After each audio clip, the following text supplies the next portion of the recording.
let's kick things off with Germany, Spain. 1-1 draw.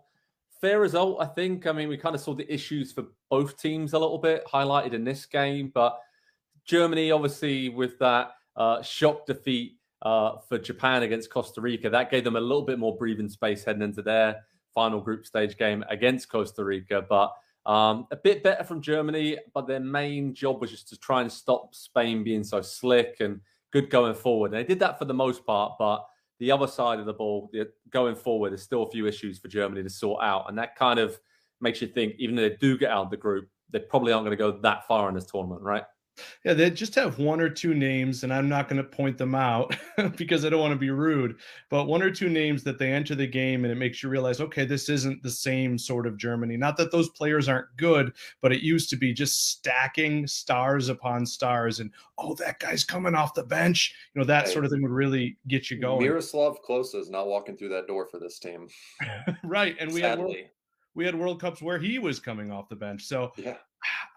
I think that ultimately I left today, again, as I mentioned earlier, feeling bad for Spain a little bit. But again, they just have to handle their business against Japan. Whereas Germany walks out of there with only 1 point from its first two games, but gets to play a Costa Rica team who, even though they just beat Japan, I think Germany will widely expect to handle. Yeah, they will. I mean, Germany, I think it's worked out well schedule-wise. Of course, hasn't worked out well that they lost and then drew and maybe could have beat Spain, right, Andy? But it's going into the final game. They're in a much better position than they were looking at when any German fan and player and coach would have woke up this morning. So they'll be pretty buoyed by that. And then, Spain having to play Japan in the final group game. It's not a given, is it? No, it's certainly not. And I think Nick hit on a lot of the points in the few days leading up to the second game for Germany about what some of the issues were. It was getting Leon Goretzka back into that central midfield and partnering him with Kimmich in there. And that gave them stability, but I think it also gave them an ability to really press and be aggressive without the ball against Spain. And we know how comfortable they are on the ball. And to be clear, it wasn't exactly effective, but it at least made Germany difficult to play against and to play through. Spain were not cutting through them the way that they obviously did against Costa Rica in the first game, and the way that Japan found some success doing against Germany as well. They stiffened up a little bit defensively, and so that gives you, I think, a little bit of hope that they can make a little noise in the knockout rounds. But I think you're right, Joe. What they're lacking up front, and to your point as well, Nick, to kind of put a bow on all three of them, I guess, they don't have that firepower up top that you come to expect from Germany. Every tournament, you have to be able to outscore, and I mean truly outscore your opponent at least once, put up 2 or 3 or 4 goals, because that's what it requires in the knockout, and I just don't see this team being able to do that.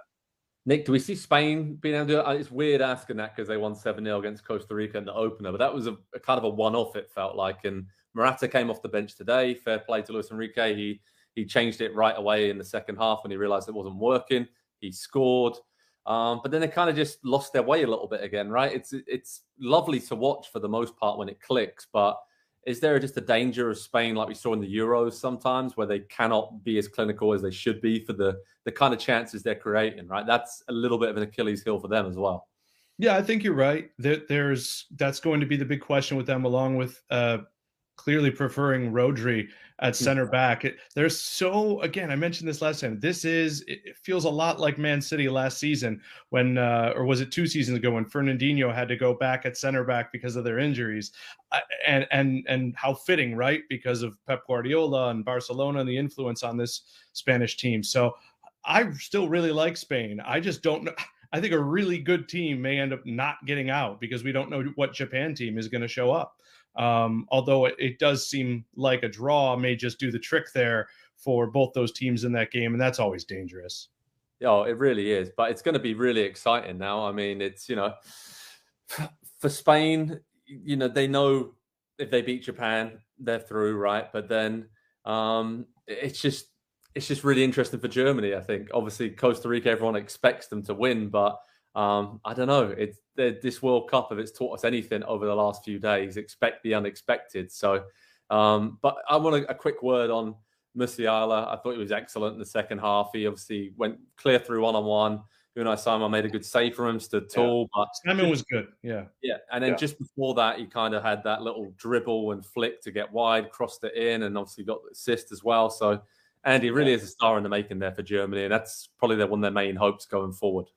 Yeah, not to get in a dig on you or anything, Joe, but that's exactly what you wanted to see from Jude Bellingham against the U.S. in that game. That type of influential and impactful performance from the middle of the field, pushing on and being that extra runner into the penalty area. That was the difference in kind of those two teams. The way Tyler Adams, was just had him in his back pocket the entire game. Spain not able to do that defensively, and that is the questionable part of that team. You've got a defensive midfielder in there, but you know what? I don't care. I don't want a perfect team at this tournament, because then it makes it too simple and too straightforward that they go on and win it.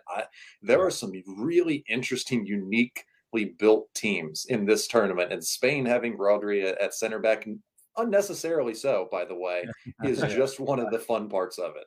Well, there's so many good storylines, right, Nick? Yeah, I was just going to say, to finish the point I think you may have asked me my thoughts on before I went on a tangent. I think Spain came pretty close to delivering some goals. It was not a vintage performance, but obviously Olmo had the shot that Neuer tipped away. Gundogan, who we see as a rather clinical guy with Man City, also sliced a shot over the goal. That one could have. It's just funny the way that this sport works, and why I guess that we watch it as often as we do, is that could have been 2 or 3-0 in the first half, maybe undeservedly so. And instead, it takes 2 second-half goals, both from subs, by the way. So, Flick and Enrique will be feeling pretty good about themselves to deliver the goods.